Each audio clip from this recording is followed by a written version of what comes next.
Hey everyone, and a warm welcome to Menter Moch virtual conference, and a warm welcome back if you're joining us for this session or another session. This session is on how the pig industry can live up to consumer expectations, factors affecting meat quality of pork.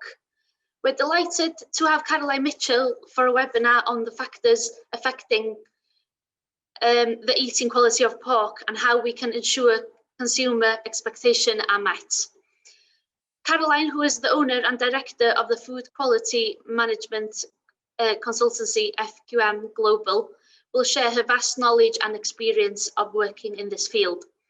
Once again, if you're new to joining us, the Q&A feature is at the bottom of your screen, and you're welcome to ask any question throughout the webinar in English or Welsh, and we'll try our very best to come round to answer all these questions.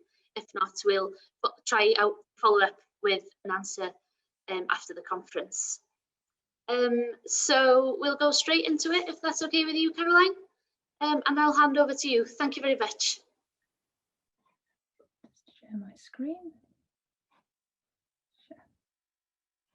There we go. Hopefully you can see my presentation. Thank you, Erin, for the introduction. And thank you for inviting me to speak with you all today. I'm going to start with a really simple question, one that as producers we should regularly ask ourselves. Why do we produce meat? It's a simple question and it has a very simple answer.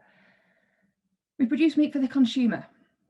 We're not producing meat for the abattoir or the butcher, we are producing for the end consumer. Without a consumer, we have absolutely no reason to produce pigs at all.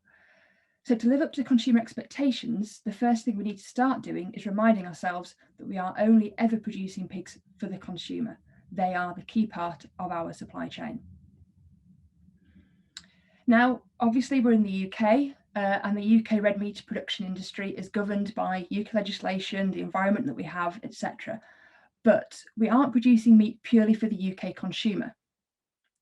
The UK isn't great at carcass utilisation, and we actually export quite a lot of our carcass imbalance. For example, we're sending bellies to the US, and as Mick discussed earlier today, we send an awful lot of our fifth quarter and other primals to China. But we also import a lot of fresh pork, particularly loins from Central and mainland Europe. But we need to ask ourselves both, who is the consumer and what does the consumer want? So speaking with a broad brush, and again, this is quite generalised, globally we can break the consumer down into Western and Eastern. When eating whole muscle, the Western consumer's plate traditionally has a chunk of meat with veg and a carbohydrate such as a potato. The meat is cooked with minimal flavouring and minimal seasoning. Instead, we add sauces such as mint sauce, applesauce, gravy at the table. And our eating utensils also reflect our meal style. So the Western consumers, we have a knife, a fork, allowing the meat to be cut into bite-sized pieces actually at the table. On the other hand, the Eastern consumer, they traditionally use either chopsticks or their hands to eat their meal. The meat arrives at the table already in bite-sized chunks, usually already combined with vegetables and a carbohydrate. They're also already heavily seasoned and heavily flavoured. So whilst we are all a consumer, we are all very different consumers. So basically, we can already see that depending on where we are located, that will have an impact on what we want from our meat. And I actually thought the list of Sophie's 10 earlier in her presentation was great with regards to potential insight of what the future UK consumer trends might look like. But it's not just a case of what's happening within the UK, we need to look globally too. So these figures here are actually in kilograms of retail weight. And as we can see, the average British consumer eats about 60 kilos of meat a year. Roughly 17 kilos of that is fresh pork. If we compare UK pork consumption to other countries, we can see that in the UK, we don't actually eat as much meat as a whole as, say, the US or Australia. In fact, the US is nearly at 100 kgs per person. In fact, actually, we even eat less than the rest of Europe. And if we ignore countries that don't eat pork for possibly religious grounds, you can see that we're also behind the scale with regards to the amount of pork that we eat. Now, scientifically, we know that consumption of meat tends to plateau at about 100 kilos. So within the US, what we're not going to see is an increase in meat consumption. Instead, we're going to see the consumer either upgrading to a more premiumized product, or they might switch to a different protein source, depending on what their price bracket allows them to purchase. Within the UK, we're behind with regards to the amount of meat that we eat at about 60 kilos. So we're potentially we have 40 kilos of added protein market that we could tap into. However, realistically, that's not likely to happen. But globally, we can see that there are also countries that aren't hitting anywhere near the 100 kilos of meat per person per year. So within the UK market, we've got about 40 kilos of protein market available to us, potentially. And globally, there are countries such as India, China, which are seeing economic booms where people are becoming wealthier, and what they're wanting to do is look for a red meat or white meat protein source rather than using lentils or other types of pulses as their protein source. But we can't guarantee that we'll be able to increase protein consumption through meat. There's actually an awful lot of negative media surrounding meat production and meat consumption. And unfortunately, in the age of technology, there's no such thing as today's news is tomorrow's chip papers. In fact, if you Google red meat and cancer, you'll get over 103 million results. So that's an awful lot of information for the general consumer to try and shift through. We also have meat alternatives to compete against in the marketplace. Interestingly, a significant proportion of the meat-free products available in the UK actually target pork. We have Quorn vegetarian ham in inverted commas slices. We've got bacon without the oink. And actually there's more sausage options than you can shake a stick at. In addition, the consumer has climate change concerns. We talk about meat-free Mondays and veganuaries, and quite often that message is combined with how it could help the environment, how it will help save the world for the future.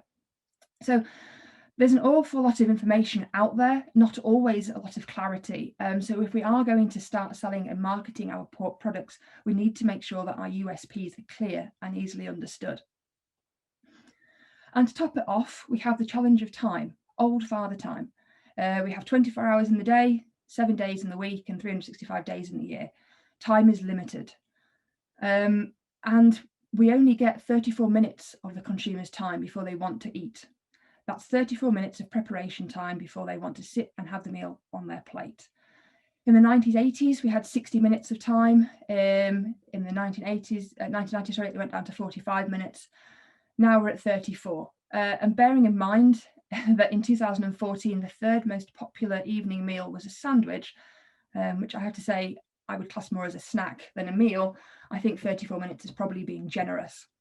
And in fact, studies in the US have shown that time spent preparing meals not only is a disparity between sexes, we are also seeing a decrease as per the demographic. So the younger generation, so Generation X and millennials, are spending even less time on food prep than the other generations.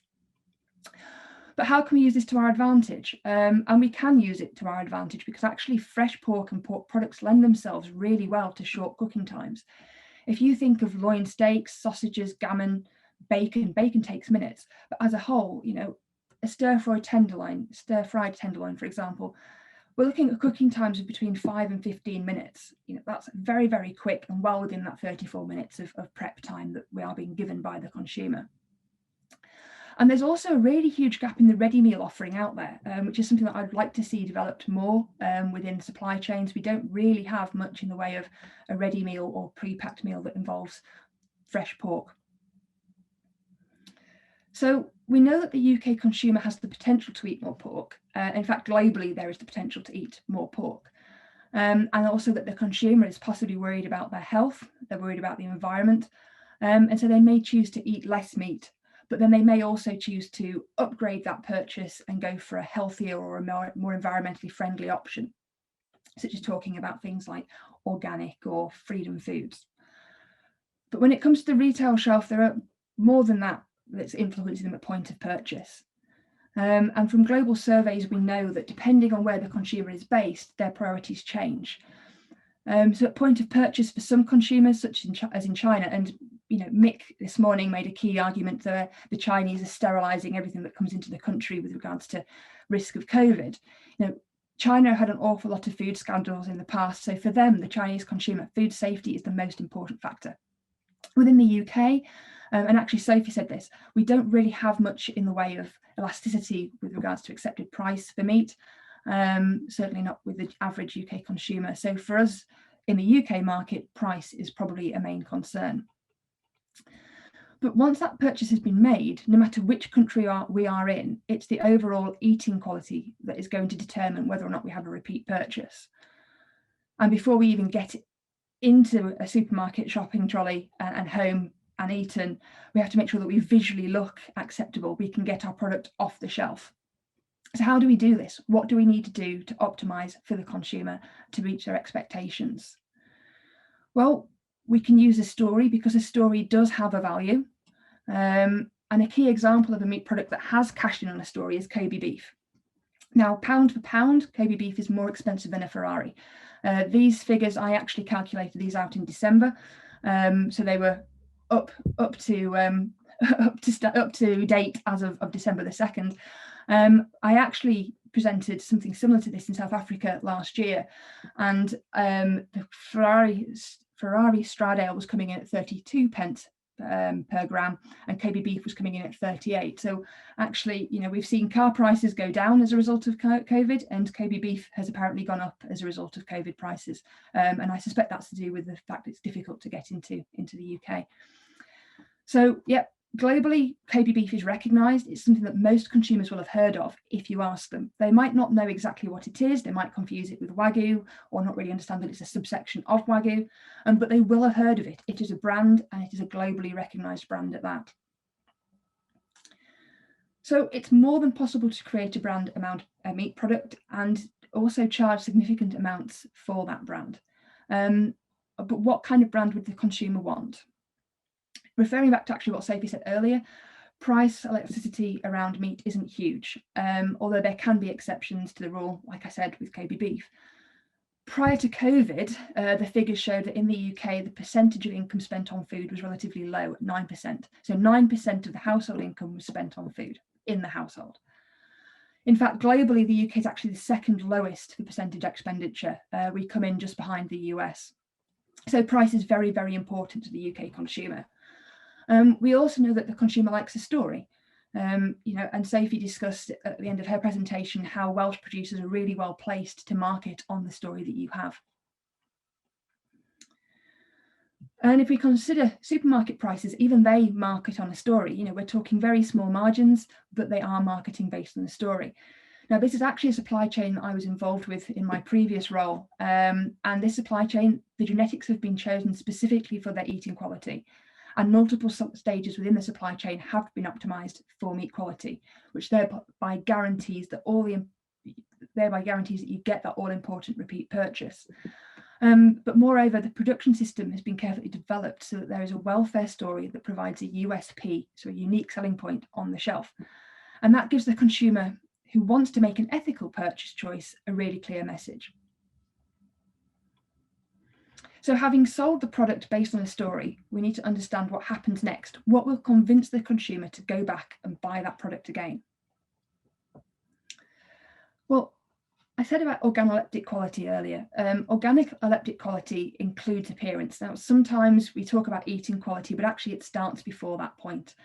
If we can't get the potential consumer to even purchase the product, then we've already lost. The product needs to look good. It needs to want to be picked up off the shelf, put in that shopping trolley and taken home to be eaten. Once purchased, we then need to make sure the consumer has the best eating experience possible. A story can sell the product, but if it doesn't eat well, they won't buy it again. We have to ensure the quality on the plate is there.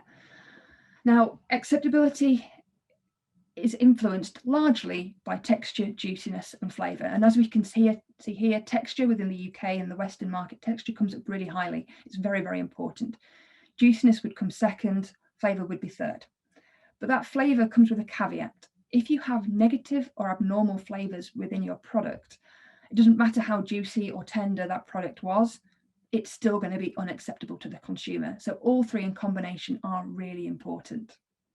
So we therefore need to manage these three factors to ensure that the consumer expectations for eating quality are met.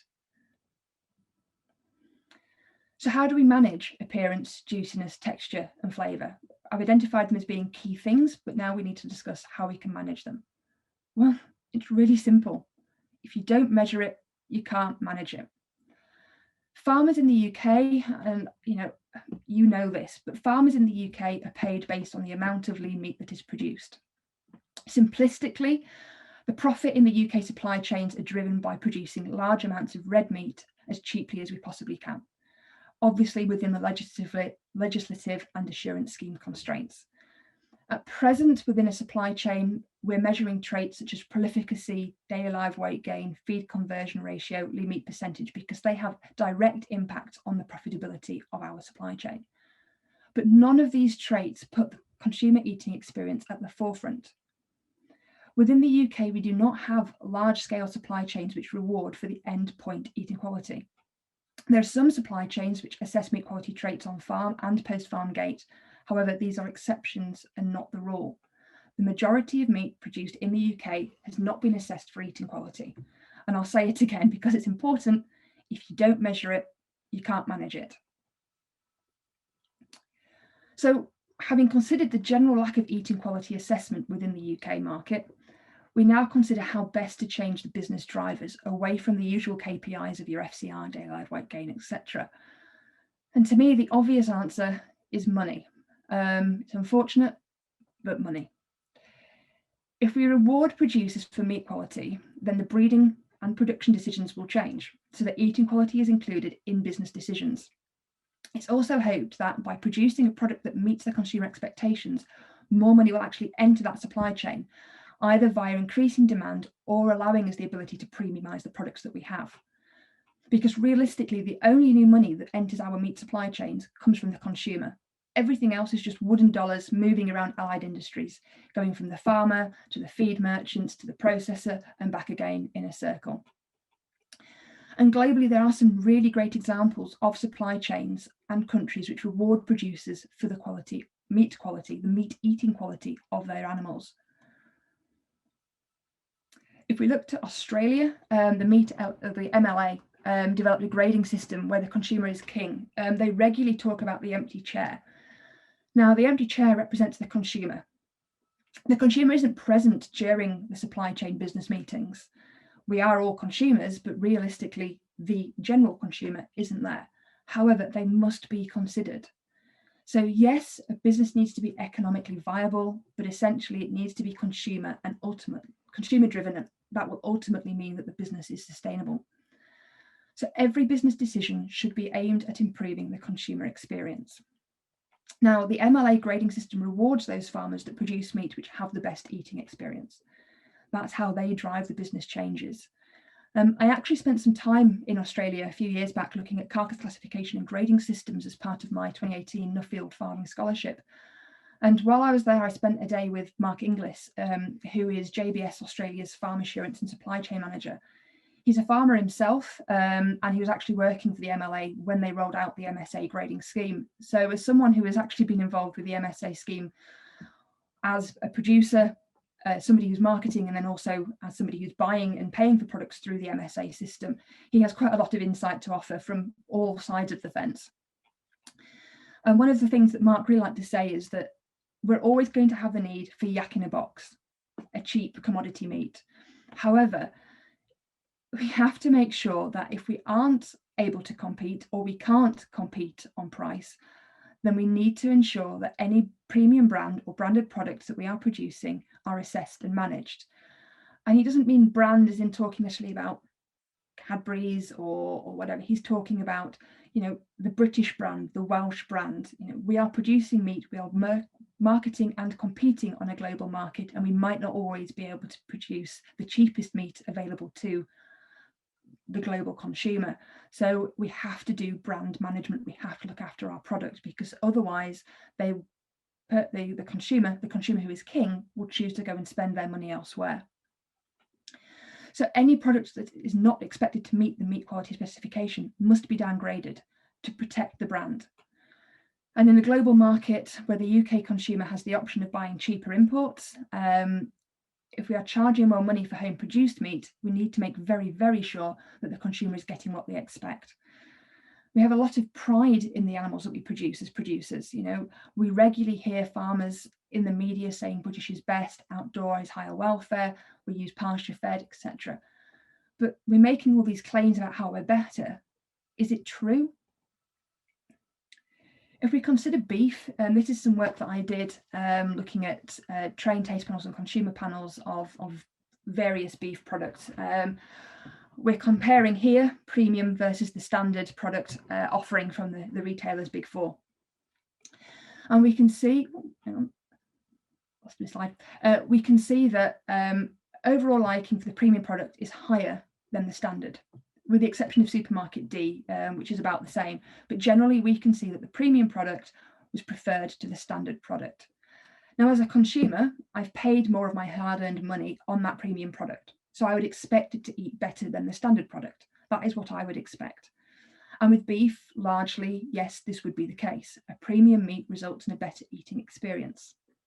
However, is this true for pork? Unfortunately, the same can't be said. No. On this chart, we can see that across the board, the standard product outperformed the premium product. And that's a major issue here.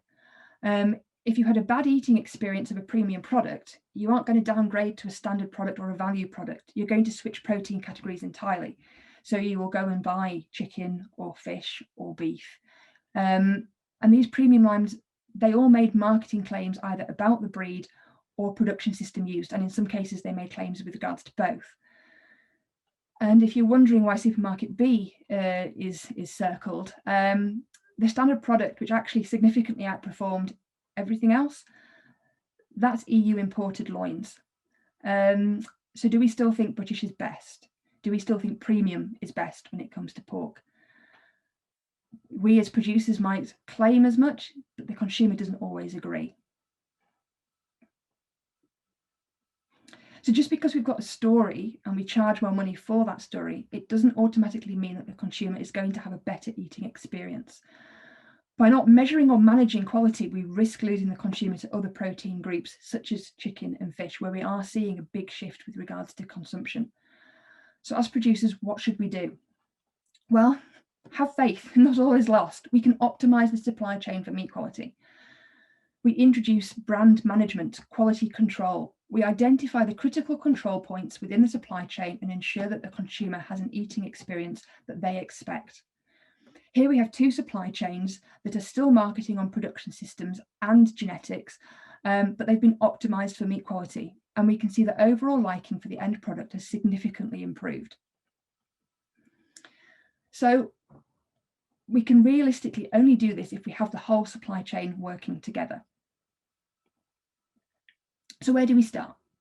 Well, what are the easy wins? Also, an all-important question, is it measurable? Because, and I'm going to sound like a stuck record, if it's not measurable, it's not manageable. There's a lot of really good science out there already. There's no point reinventing the wheel. So we start by implementing what we already know. And we start by actually really trying to determine what is meat quality. Roughly speaking, we can break meat quality into 5 categories. We have technical quality, which largely affects the processor, but we're talking about things such as water holding capacity, water content, connective tissue capacity, pH, salt absorption, unsaturated fatty acids. And I said it mainly affects the processor, but these affect the eating experience for the consumer too. We can talk about nutritional quality. Now, this is of particular interest to the health-conscious consumer. This includes protein content, calorific value, vitamin content, basically the nutrient density of that product. We could talk about hygiene quality because nobody wants a health scare on their hands. And this is made up of factors such as bacterial load, pH value, water activity, and reduction potential. And it also includes drug residues. We can then talk about ethical quality. This is included in meat quality as a whole, and the ethical quality would be the story. It's whether or not we're producing pigs using a specific animal husbandry method. And then we have the all-important organoleptic quality, which is again the visual and eating quality of the meat. So we consider for visual, colour, exudation loss, marbling. For eating, we're considering smell, taste, juiciness, tenderness, and texture. Now, obviously, those 5 factors are multifaceted and complex. So we need to understand who has the power within the supply chain to control those various factors. Temple Grandin, who's a world-renowned animal scientist, proposes the following. 50% is in the hands of the producer, with 21% of that making sure that you start with the best genetics. The remaining 79% is across production systems, nutrition, post-farm gate handling, the slaughter process, post-mortem chilling profile, the aging period and packaging, etc. And there are many aspects that we can optimise to maintain and improve meat quality, but sadly not all of which can be covered today because I'm limited on time. So let's talk about some that we can do, and we'll start with reducing stress in the animals. Now, luckily for us as producers, good welfare does equal good eating quality. However, on the flip side of that, bad welfare does result in poor eating quality. The link between welfare and meat quality is due to the pH profile of the muscle after death. Welfare prior to slaughter will affect the biochemistry of the muscle whilst it's going through its muscle to meat conversion post-mortem. And at the risk of teaching grandma to suck eggs, let's do a quick biochem 101. When an animal is alive, it's breathing, it has a heartbeat, and therefore circulation. The lungs and the circulation work together to bring oxygen and nutrients to the muscle while removing carbon dioxide and the waste products. And this in combination maintains muscle pH at roughly 7.2 in the live animal. However, as soon as that animal is stunned, at the very least, we start to see a lack of rhythmic breathing, and therefore oxygen and carbon dioxide cycle is disrupted. In the stun kill systems, there's also cardiac arrest, which stops the circulation of blood. And once the animal has been stuck and is bleeding out, there's absolutely no circulation occurring, meaning that oxygen and nutrients are not being taken to the muscle, and the carbon dioxide and waste products are allowed to build up, they're not being taken away.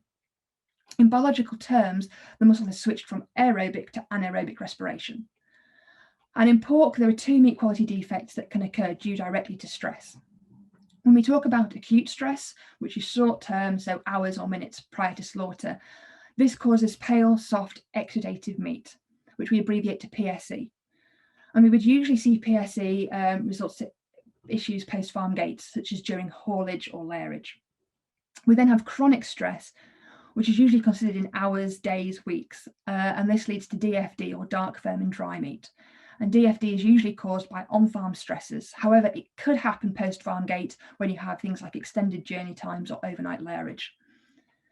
To explain briefly what's happening when an animal is stressed, we see short-term stress, we see a rapid pH fall post-mortem. And that in combination with a high near live body temperature results in basically a large amount of protein denaturation. So if we look at the chart for PSE meat, what we're seeing is a rapid pH fall, very, very early post-mortem, and then it plateaus. And it ends up just slightly normal, slightly lower than normal 24 hours post-mortem. Now the pH falls happens because the anaerobic respiration, which is now occurring in the dead animal, produces larger amounts of lactic acid than it would in the absence of stress. That stress that's happened prior to slaughter has resulted in larger amounts of lactic acid than normal being produced. And this is a response to the short-term flight or flight mechanism, which has been triggered by that stressor.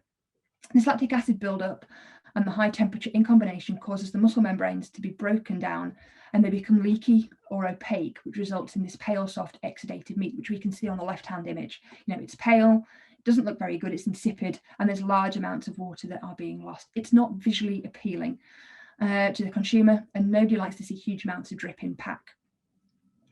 PSE meat is unlikely to even make it off the supermarket shelf, but also it means that it's not really suitable for curing. There's issues with technological further processing of PSE meat, and it doesn't take on preservatives as well as it should do, which means that we also have potential meat hygiene implications as a result of PSE.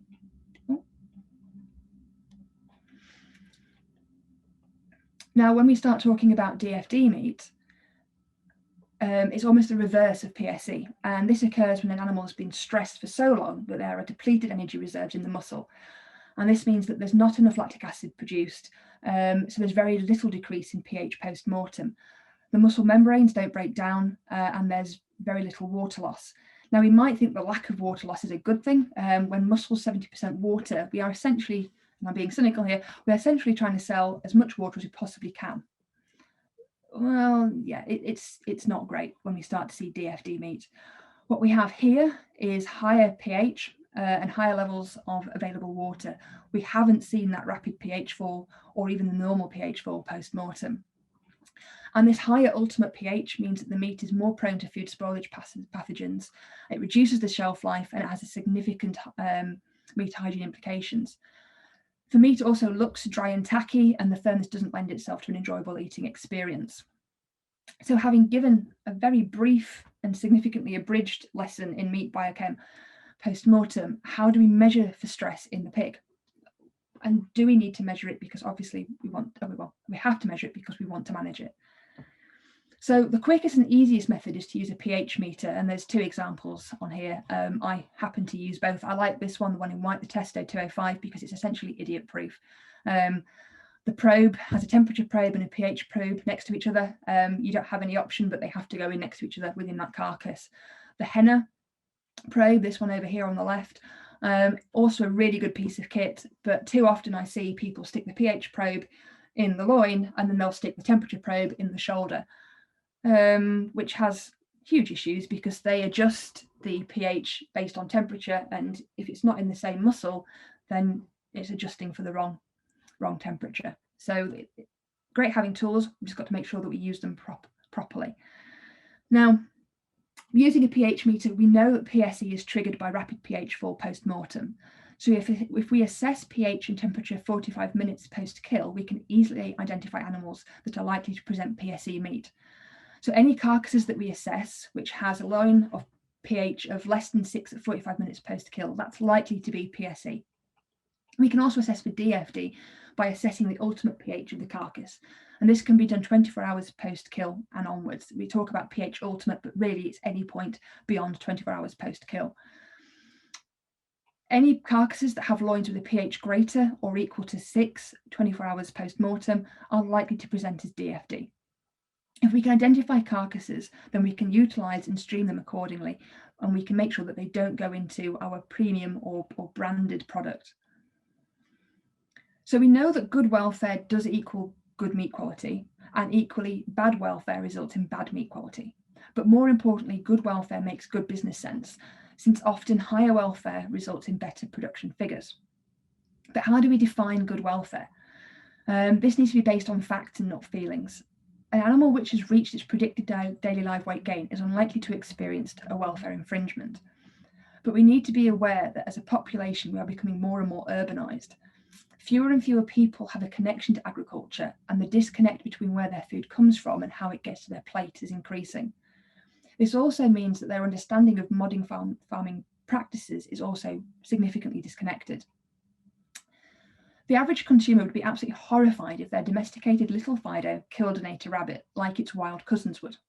However, they don't view the modern day domesticated pig as being a highly selected, fine-tuned cousin of the wild boar or bush pig.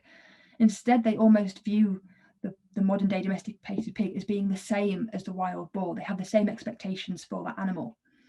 Now, we as producers, we know that the domesticated pig requires very different management to its distant cousins. However, it's difficult for us to explain that clearly and succinctly to a very disconnected consumer. Instead, as producers, we need to make sure that we are using animals that are fit for the environmental constraints that we have. We need to measure welfare based on objective facts and not anthropomorphized feelings. And I appreciate that not everyone has access to a processor or to the abattoir, and therefore pH assessment might not be feasible. But there are several big processors that are now doing pH assessment of dedicated supply chains on a regular basis. They have the tools in place, and I'm sure if you ask them, they would get their technical team to go and start looking at pH for you and giving you some feedback on what is happening to your pigs post-farm gate. But saying pH is not feasible, we still have a lot of carcass data that is being collected within the abattoir that we can use as part of our welfare monitoring. And we could do things like such as looking at pleurisy incidents, looking at stomach ulcers. Now, our vets do this regularly. We get feedback. when we have an incident, we've got to remember that this incident will have resulted in that animal having experienced pain, and that is a stressor, and it could have implications on meat quality.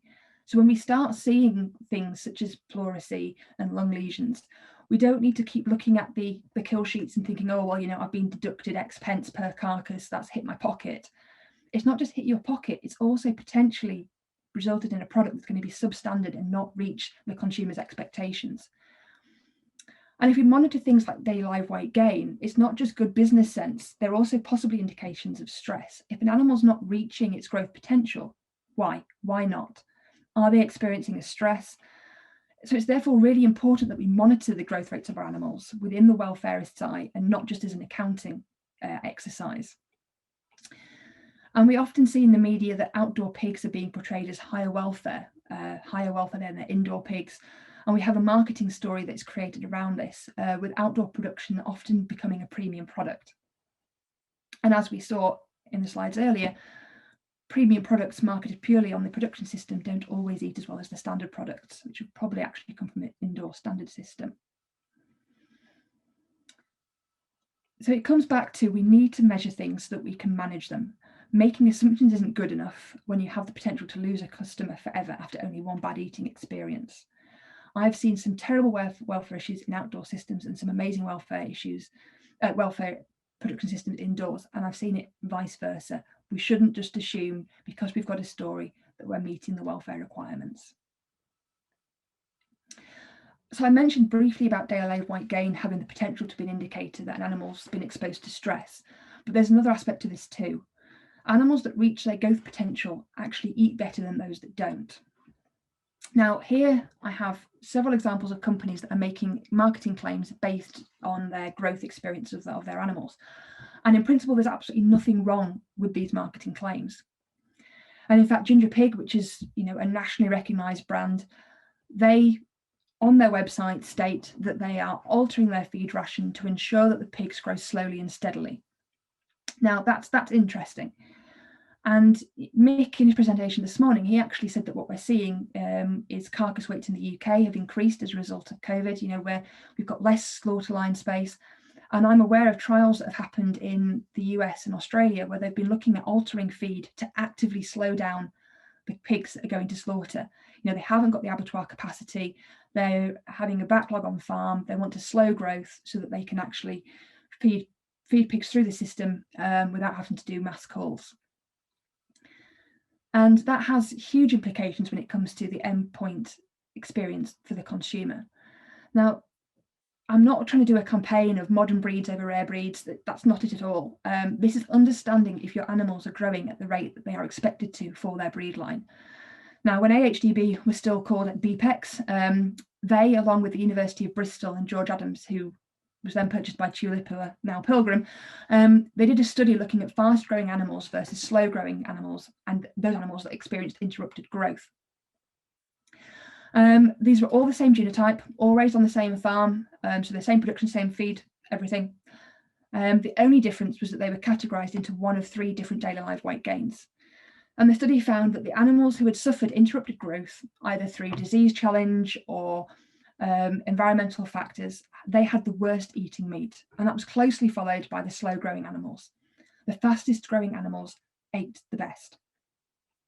Now, because we're producing meat for a consumer, we need to consider brand management and maintaining the standards expected of our pork brand, or our brand as pork. You know, pork is a brand, and the easy win is to make sure that any animals that have undergone interrupted growth are not sold as a fresh meat product. So basically, if you have an animal that's gone into a sick pen, tag it. Make sure it's not going streamed into your premium product, it's not going to any premium supply chains. It can go into a standard product, it can go into a value product. It could even better, you know, further process it, make it into gammons, hams, add a marinade, inject it with something, you know, disrupt that muscle so that it is more tender, it is more flavorful. But please don't put it into a premium product supply chain. And I actually, on the back of this result, I had a client who took it one step further. Now, they were operating an all-in, all-out finisher system, and they wanted to see if the consumer would have a different eating experience between the first drawer and the last drawer of the shed. And the answer is yes, and a significant one at that. We put it to a taste panel where they looked at the first straw against the last straw. And as you can see, overall liking for the last straw pigs was significantly lower than that of the first straw. They were seen as having higher levels of abnormal smell and abnormal flavour, and they were significantly tougher. We also ran the samples through a mechanical tenderness assessment for meat quality, and they were found to be mechanically significantly tougher too. So it wasn't just the consumer picking it up, we were picking it up mechanically. And actually on the back of this, the supply chain, and I should mention that this is a national supply chain, it's not a small supply chain, this is a significant processor here. They determined that the last straw pigs will no longer be included in their premium fresh meat products. Instead, they opted to protect their meat brand and their consumer experience. And all of the last straw pigs are now being downgraded and put either into standard or value product or further processed. So, we've talked about daily live weight gain, we've talked about targeting faster growing animals. There are other things that we can do. We could talk about marbling fat. So why is marbling important? Well, in humans, consumers, juiciness perception is interrelated with fat levels. IMF, marbling, it causes salivation during eating. So when we salivate, that increases the perception of succulence. Also, fat equals flavour. Lean meat has very little flavour. The flavour comes from the fat and it develops during reactions that occur during cooking. So, we talk about browning of meat. Well, that surface browning is something called the Maillard's reaction. In the UK, we very rarely talk about IMF as a quality trait of pork. We talk about it in beef, but not really in pork.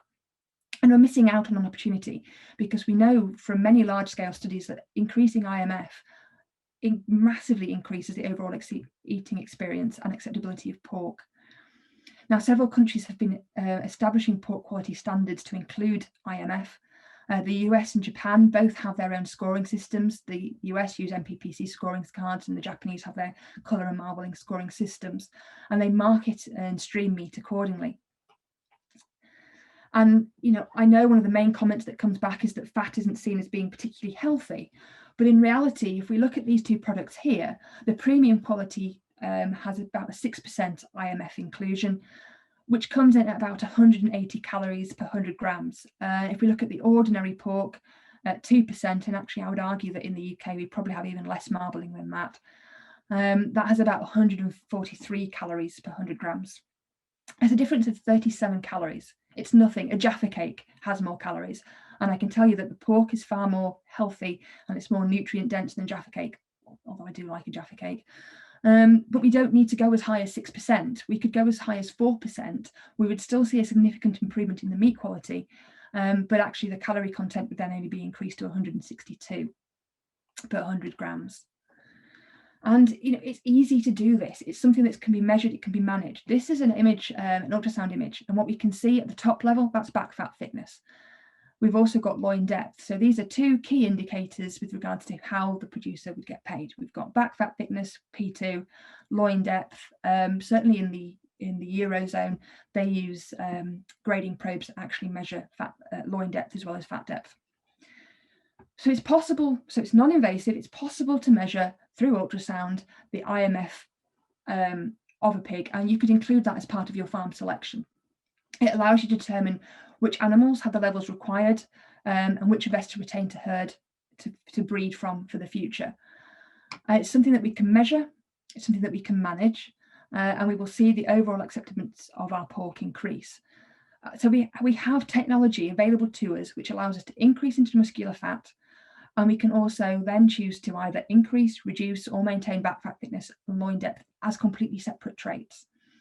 And there's a really good example of somebody in the UK who's done this to great success. So Dingley Dell. Now, I know Mark actually came and talked to you guys back in 2018, and he's someone I've worked with for many years. And he's been extremely successful with developing a premium pork brand where there's a story around production. He uses outdoor, he's using his designated Suffolk Red genetics, but also there's significant amounts of measurement and management happening behind the scenes. There are key meat quality KPIs that are included in part of the Dingley Dell supply chain to ensure that that Dingley Dell brand standards are maintained and that the consumer expectations being met. And one of those key things that Mark has implemented is ultrasound scanning of his pigs on farm to maintain back fat, loin depth, but actively increase IMF to increase that marbling. So the premise is simple. If we measure meat quality, we can stream product accordingly, and we can ensure that the consumer expectations are met. But we also importantly ensure that producers are rewarded by either increasing demand or by being able to charge more for the better eating quality products. But having done a whistle-stop tour of some of the factors that can be managed to optimise meat quality, and there are so many more that I could go into if given more time, there are actually bigger challenges that we face. One of them's completely uncontrollable, unfortunately, and it's the consumer, the cook. Now, Sophie actually said about our trend towards barbecues that we saw during COVID, and hopefully that's going to continue into 2021. How often have we imagined that we're going to be presented with a beautifully cooked, succulent looking pork, and then in reality, we've presented with this? Yeah, not great. Certainly not an enjoyable eating experience, and possibly one that isn't going to result in a repeat purchase. Well, it's not really entirely the consumer, the cook's fault. How many times have you heard from someone that you get worms from pork? You can't eat pink pork, you're going to get worms. Now, as producers, we know the trichinella status of our herd. I know as a meat scientist that we've probably not actually had a case of trichinosis since 1972, and that was actually in Northern Ireland. The average consumer doesn't know that. They just know the old wives' tale that you can get worms from pork. There was also some media several years back covering the risk of hepatitis E from pork. Now, the science behind that was spurious. They were using sausages, and nobody in their right mind would undercook a sausage because it's a mixed matter medium. It's just not safe to undercook a sausage. But the consumer, they tend to err on the side of caution. They remember the negative news. And so they tend to give that pork a couple of extra minutes, just to be on the safe side. But even deciding how to cook the product in the first place, that's a complete minefield. So these labels here that you can see, they're all from loin steaks. So loin steaks, no bone. And they were all cut to a 2.5 centimetre thick specification. And these instructions say, grill or fry. You've got two options. You can use moderate heat. What is a moderate heat? You tell me. Is it 140 degrees? Is it 200 degrees C? Your guess is as good as mine here. And then you're told, well, you can grill for 12 to 22 minutes. You can put it in the oven for 12 to 20 minutes. Well, I'm going to get worms. So I'm actually possibly going to put it in for 25 minutes, just to be extra sure. Well, I know from having cooked literally thousands, and I genuinely mean thousands of loin steaks as part of consumer panels, trace panels, and mechanical assessment of loin steaks, 12 minutes is probably all you need to get a 2.5 centimetre thick loin steak to a 72 degree internal temperature. By 22 minutes, plus that extra so that you don't, get worms, you might as well just bury it in the back garden because it's so cremated. But we're giving such mixed messages to the consumer, it's really hard for them to make a decision with regards to how they should best cook that product. Now, the US, they revised their cooking standards in 2011. They reduced the cooking temperature to 63 degrees from 71. There's been no impact on food safety. There's been no increase in incidence of foodborne illness. However, there has been increased improvements in tenderness when they've done surveys. There's been increased flavour and juiciness feedback, and the overall acceptability of pork has increased. And in fact, it's now become more acceptable to talk about how do you like your pork steak? Do you like it medium, medium rare, well done? It's now becoming a conversation point in the restaurant and in the homestead. And in fact, actually, when I was out in the US a couple of years ago for work, there were cooking programs that were actively promoting the use of temperature probes in the homestead. Now, I'm a scientist, I'm a bit of a meat geek. Admittedly, I cook everything to temperature. That's just me. But, thermopens, they're not expensive.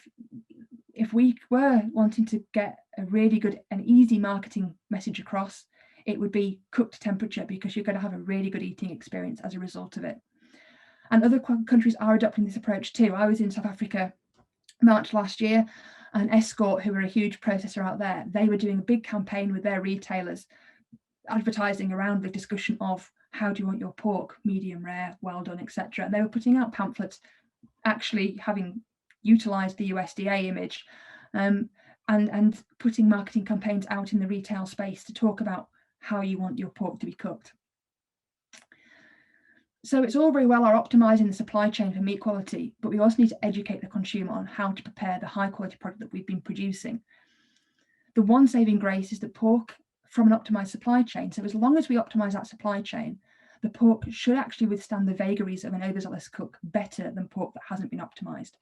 So I'm not saying don't optimise because it's pointless, the cook's going to ruin everything. I'm saying we definitely need to optimise because that cook might be a little bit overzealous. So we've come full circle and we're back to the crux of the matter. Without a consumer, we have no industry. Everything we do should have the consumer in mind. The savings and profits that we make on farm through KPIs such as daily live weight gain, food conversion ratio, kilograms sold per sow per year, like I said, in reality, that's only wooden dollars moving around allied industries. The only new money within the supply chain comes from the consumer. The consumer is key to the sustainability of the pork industry. We can ensure that we live up to the consumer expectation by maintaining that consumer is king. There should always be an empty chair at every business decision. We need to be aware of and respond to global trends. We can market a product based on a story, but we need to put measurements in place to ensure that we are managing the brand. We are basically making sure that that story is going to meet consumer expectations. And the whole supply chain should be working together towards these solutions. Thank you. Diolch.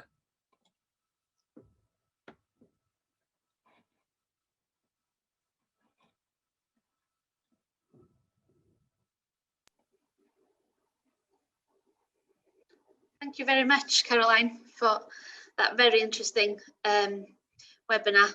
I definitely learned so much from that webinar, so thank you very much. Briefly, before we move on to Q&A, I'd just like to go over a few things that Menter Moch has available for your businesses. Sorry if you've heard this before, but I know there's a few extra joiners for Caroline's session. So we have bespoke branding support available for businesses in Wales. So contact us for more information regarding this grant and we can help you and guide you in the right direction. Also head over to the resource hub where there's a wealth of information regarding marketing and selling pork. And visit our website. Therefore, can we go over to the Q&A now, Caroline, and I'll read the questions out, and if you could answer live, that would be great. Perfect. So the first question that's come in is, you discussed how stress can affect the pH fall of meat. Are there any factors other than stress that will affect the pH? Yeah, there are actually a couple of genetic factors that will affect pH. Not so relevant in the UK marketplace, but certainly with my clients in France, we talk a lot about halothane gene. Now, large-scale producers in the UK, the halothane gene has been removed. It had a challenge insofar as the pig would die before it even got to slaughter. But what we were seeing is something called malignant hypothermia.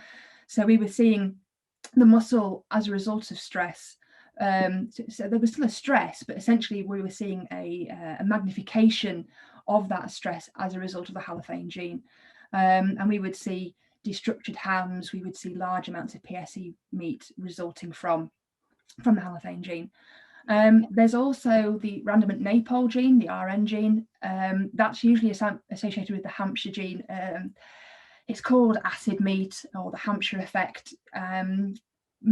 It's not really largely available within the UK. There is one or two genetic companies that have still included it, one of whom has spent an awful lot of time making sure that the eating quality of their product is maintained. So the RN gene, it was linked to improved tenderness post-slaughter, and it does have significant benefits with regards to tenderness post-slaughter. But that temperature profile and the pH profile post-slaughter was slightly adjusted as a result of this gene's presence, which had negative implications with regards to drip loss, etc., post-slaughter. But through selective breeding and breed improvement, the effects of the RNG, and certainly within certain supply chains has been completely removed. So yeah, there are 1 or 2 genetic factors that will affect pH, but largely, you know, the genetic companies in the UK, so Topigs, Norsvin, JSR, PIC, they have meat science departments. They are working on improving meat quality through genetic breeding. I see. Great. Thank you very much. Another question that's come in. Is there a way for smaller producers to see if their boars have boar taint? Yeah, yeah, there is. So actually, there's a tool that I was being, well, not too far from you actually, University of Western England. Elena Duran, her meat science team have developed a boar taint biosensor. I was actually the industry supervisor for that project. AHDB helped sponsor it. Now they are in talks to make that tool commercially available, and it will look just like a bit like a diabetes test. You do a little skin test and you can put it into your phone and it will come back and tell you whether or not that product has boar taint. Now, we're probably a little bit away from that being commercially available, but that is in the pipeline. Certainly on mainland Europe, they use human nose scoring, and I know that I'm particularly susceptible to boar taint. I would pass the test. I could be an online, or I'm trained to be an online sniff tester. So yeah, you could certainly teach yourself or go for a training course. The IPEMA EU grant, they actually did a course not last year, it was cancelled, but the year before, where people could go and learn to be testers and identify boar taint. So yeah, we can do the sniff test. You can send it away to labs. You can use gas chromatograph, but that's expensive. Or hopefully we're going to have this rapid, cheap test coming out soon, which will be commercially available, and that will hopefully be something that no matter how big you are, you can utilize that. There is also tools available, you know, to reduce boar taint or completely mitigate the incidence of boar taint. You know, we can't castrate without surgically removing pain within the UK. We can use Improvac, and in fact actually Red Tractor are currently changing the way that Improvac is accepted as part of their Red Tractor standards. I know that's currently being discussed and reviewed at the moment, so Improvac is available on the marketplace, and that does, you know, we know that improves or completely removes the incidence of boar taint. And in fact actually I've got clients in Spain who are using Improvac within their Iberican supply chain, and they're administering 3 vaccines because they're taking the pigs to such heavier weight, and actually now they've started rolling out and putting it into their females because they believe it's going to improve the meat quality of their females. So you know, there are tools available. Some of them are more cost effective than others, but yeah, hopefully we're going to have a commercial tool available in the next couple of years. Otherwise, find somebody who can detect boar taint and ask them to do checks, or you know, use a laboratory. You see if you can find some funding to use a lab and just do spot checks every now and again. Or if you really are very, very concerned that you might have it, Improvac, if you have a supply chain that will accept it, Improvac is not a bad option, and there are countries out there that are using it and using it very successfully. Okay, great. Thank you very much. There's a follow-on question from the boar taint. If you suspect boar taint, what are the options? Further processing? Well, that's just further processing, question mark. What other options are there? Yeah. Okay, so this is where it gets slightly more complex. DMRI did some research looking at curing of boar tainted meat, thinking that possibly it would mask boar taint. Unfortunately, actually, it seemed to magnify the boar taint. So possibly putting it into bacon and hams might not be the way forward. Instead, the best thing you could possibly do is probably marinate it or dilute it. So we know that if you have boar tainted meat, you can include boar tainted meat up to 30% in, say, like a sausage product. So you're diluting it, but also you're adding flavors. You know, you've got your seasoning, your spices in there as well. So dilution's probably the best course. Probably wouldn't recommend further processing it through making gammons or bacons. But yeah, there are ways and means. Yeah. Great, thank you very much. I think we have time for just one more question. Is there anything we can do with feed that will help meat quality? Yeah. Now I should put a caveat here. I'm not a nutritionist. Not by any stretch. I work with nutritionists and they're very, very good at what they do. But yeah, scientifically, there's all sorts of things that we can do with feed to improve meat quality.